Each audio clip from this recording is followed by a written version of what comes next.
Wonderful. We're going to talk about how a tornado forms. When a tornado forms, what do you guys think of? What kind of it's like outside? It's odd, for sure. Nice observations, nice word usage. Windy. Oh, hot. It is hot. All right. There's hot. What else? It's cold. For sure. Do you guys have any observations over here about how a tornado forms? We'll go with hot and cold. All right. For sure. So when a tornado forms, hot and cold air coming together. When you guys think of a hot air balloon, what direction does it go? Up, right? I hopefully all your hot air balloons go up. We want our hot air balloons to go up. And that's what exactly happens in a tornado. Hot air and cold air, when they come together, hot air goes up, and that's called updraft. Can you guys say updraft for me? Wonderful. If our hot air is going up, it's called updraft. What do you think our cold air going down is called? Downdraft. You guys are so smart. Do a little experiment. I have a really expensive science equipment. Do you guys think you can handle it? Won't break it? Really think? Okay, perfect.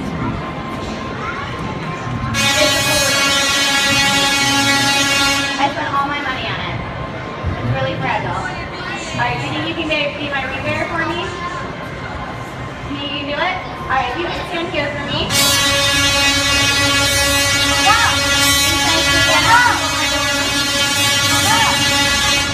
Alright, so now we have a balloon and we're going to do a little science experiment, guys.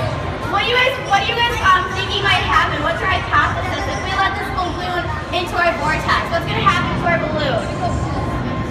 It's going to spin. Alright, so someone says it's going to spin. What else do you guys think might happen? It's going to go up. Alright, let's see if that happens.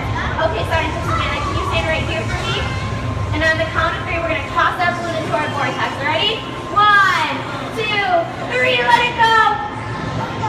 Oh, you guys are so smart! It went up and it spun. You guys are so smart. You're all scientists. I can't believe you guys did that. So our balloon is spinning. And that is due to something called wind shear. Can you guys say wind shear for me? Oh, fabulous. Wind shear is air coming in at different directions, different speeds, and different heights in the atmosphere.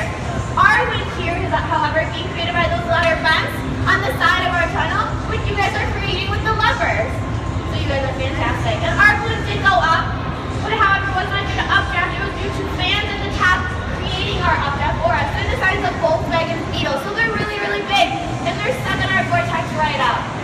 Alright guys, you're a fantastic scientist. If you want to stand in the vortex for a little bit, go ahead. Take a piece of it with you. Alright.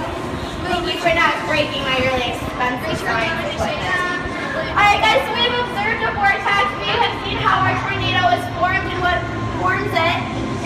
And now, we're going to see what happens when we apply a change to our vortex. So if you guys want to step outside to the light, would you guys like to help me on my next experiment as well? Alright, I need 7 people from each side. Alright. 1, 2, 3, 4, 5. I wrote 2 more. Alright, is there anyone else that wants to go? You want to go? No? 6? Anyone else? There's no age limit. No? Alright, who over here wants to help me? Alright, I'll come back. 9, 10, 11, 12, 13, 14, 15. And I'll come back in. 16. If I give you a high five, come on in. And just stand on the light for me, okay? Oh, did you get a high five?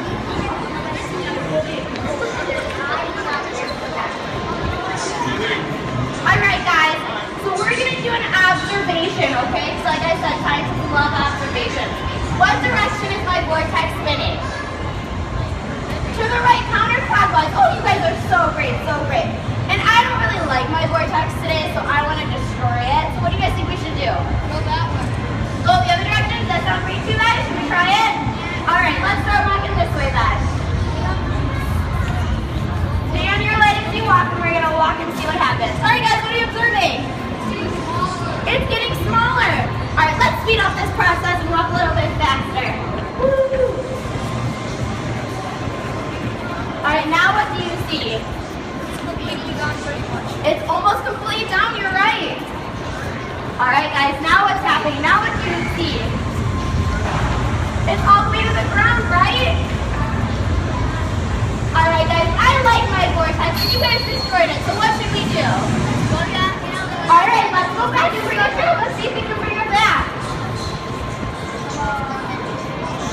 Oh, you guys are so great. Stay on your legs for me. Is it coming back? What do you guys see? It's getting bigger, but is it the same vortex we had before? No, alright guys, you can stop walking and stand on your legs for me. For sure, we applied a change to our vortex, and that happens in nature as well. If there's a change in pressure, a change in temperature, a change in wind direction, our tornado can change as well. It can change direction, it can get smaller, it can get bigger, or it can be completely destroyed. But if there's a tornado outside, do we want to be walking around it? No, we want to get to the lowest possible level. You guys are fantastic, correct. And in crawl space, nice job, great, you're so smart.